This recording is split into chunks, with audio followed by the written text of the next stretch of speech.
Assalamualaikum warahmatullahi wabarakatuh. Selamat datang di YouTube channel saya.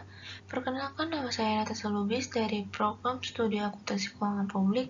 Hari ini saya akan membahas tentang audit siklus penjualan dan penagihan, pengujian pengendalian, dan pengujian substansi atas transaksi. Assalamualaikum.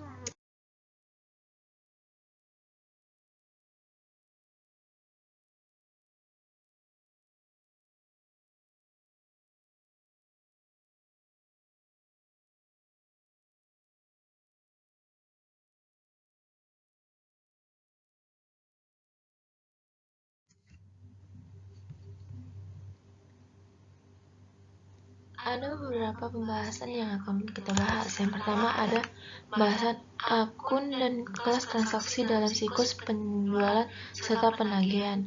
Tujuannya adalah untuk mengevaluasi apakah saldo dipengaruhi oleh siklus tersebut telah disajikan secara wajar sesuai dengan standar akuntansi. Bisa kita lihat di layar ada akun-akun umum yang tercantum dalam siklus penjualan dan penagihan dengan menggunakan akun T. Gambar tersebut menunjukkan bahwa ada beberapa pembahasan yang akan kita bahas. Yang pertama ada pembahasan akun dan kelas transaksi dalam siklus penjualan serta penagihan. Tujuannya adalah untuk mengevaluasi apakah saldo dipengaruhi oleh siklus tersebut telah disajikan secara wajar sesuai dengan standar akuntansi. Bisa kita lihat di layar ada akun-akun umum yang tercantum dalam siklus penjualan dan penagihan dengan menggunakan akun T. Gambar tersebut menunjukkan bahwa ada 5 kelas transaksi dalam siklus penjualan dan penagihan.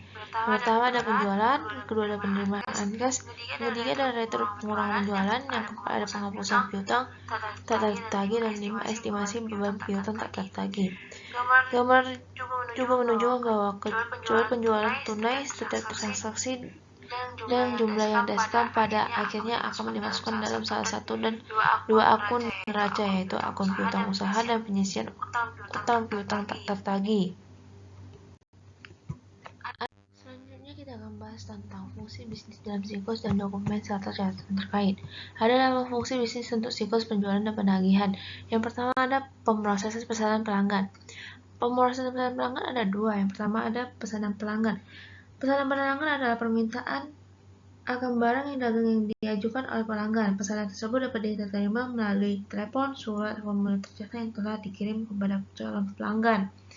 Yang kedua ada pesanan penjualan. Pesanan penjualan adalah dokumen untuk mengomunikasikan deskripsi kuantitatif dan informasi terkait dengan mengenai barang yang dipesan oleh pelanggan. Yang kedua adalah pemberian kredit. Sebelum barang dikirim, orang yang berwenang harus menyetujui kredit bagi pelanggan yang akan melakukan penjualan secara kredit. Yang ketiga ada pengiriman barang. Titik awal dari siklus di mana aset perusahaan dikelola dan perusahaan mengenai adanya penjualan ketika barang dikirim. Pertama ada dokumen pengirim, berisi tentang deskripsi barang yang dijual, kuantitatif pengirim, dan data lain yang relevan. Yang keempat ada penagihan pelanggan dan pencatatan penjualan. Pelanggan diberitahukan tentang jumlah yang harus dibayar untuk barang yang dibelinya, harus dibuat dengan benar-benar dan tepat waktu. Ada beberapa penagihan pelanggan. Yang pertama ada faktur penjualan, file transaksi penjualan, jurnal penjualan atau listing, file induk piutang usaha, neraca saldo piutang usaha, laporan bulanan. Yang kelima ada pemrosesan pencatatan penerimaan kas, meliputi penerimaan, penyetoran, dan penyertaan kas yang mencakup untuk secara tunai, cek, dan transaksi data elektronik.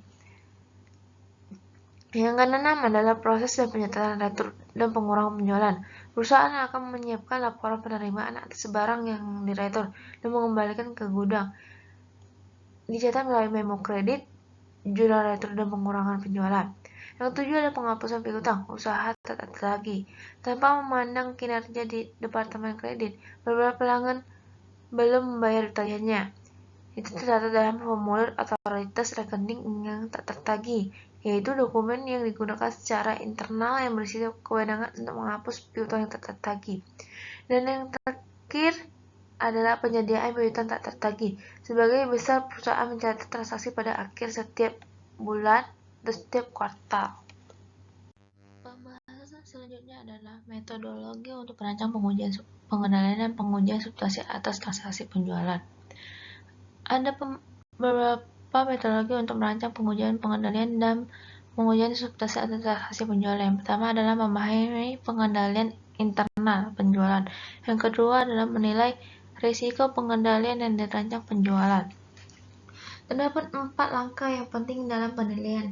Pertama adalah memisahkan tugas yang memadai. Kedua, otoritas yang tepat. Yang ketiga, dokumen dan catatan yang memadai. Yang keempat adalah dokumen yang telah dipranomari. Yang kelima adalah laporan bulanan. Yang keenam adalah prosedur verifikasi internal. Selanjutnya adalah menentukan luas pengujian pengendalian. Dan terakhir adalah merancang pengujian pengendalian dan pengujian substansi atas transaksi penjualan agar memenuhi tujuan audit yang berkaitan dengan transaksi. Selanjutnya akan membahas tentang metodologi untuk merancang pengujian, pengendalian, dan pengujian substansi atas transaksi penerimaan kas. Berdasarkan tujuan audit yang berkaitan dengan transaksi, auditor mengikuti proses berikut ini. Pertama adalah menentukan pengendalian internal kunci untuk setiap tujuan audit. Yang kedua, merancang pengujian pengendalian bagi setiap pengendalian yang digunakan untuk menekan pengurangan risiko pengendalian. Yang ketiga adalah merancang pengujian substansi atas transaksi untuk menguji salah netor bagi setiap tujuan. Langkah perancang kedua pengujian terhadap penerimaan kas. Yang pertama menentukan apakah kas yang diterima telah dicatat. Yang kedua menyiapkan bukti penerimaan kas. Yang ketiga adalah pengujian untuk mengungkapkan lapping piutang usaha. Selanjutnya akan membahas tentang pengendalian internal tambahan atas saldo akun dan penyajian serta pengungkapan. Nilai yang dapat direalisasikan adalah tujuan audit yang terkait dengan saldo yang penting bagi piutang usaha karena kolektivitas piutang sering kali merupakan pos laporan keuangan yang penting. Untuk itu biasanya auditor menetapkan risiko pelekat yang tinggi pada nilai. Ada 2 pengendalian lainnya, yaitu yang pertama adalah penyusunan neraca saldo umur piutang usaha periodik untuk review dan tindakan lanjut oleh presurnya manajemen yang tepat. Yang kedua adalah kebijakan penghapusan piutang tak tertagih apabila sudah tidak mungkin lagi untuk ditagih.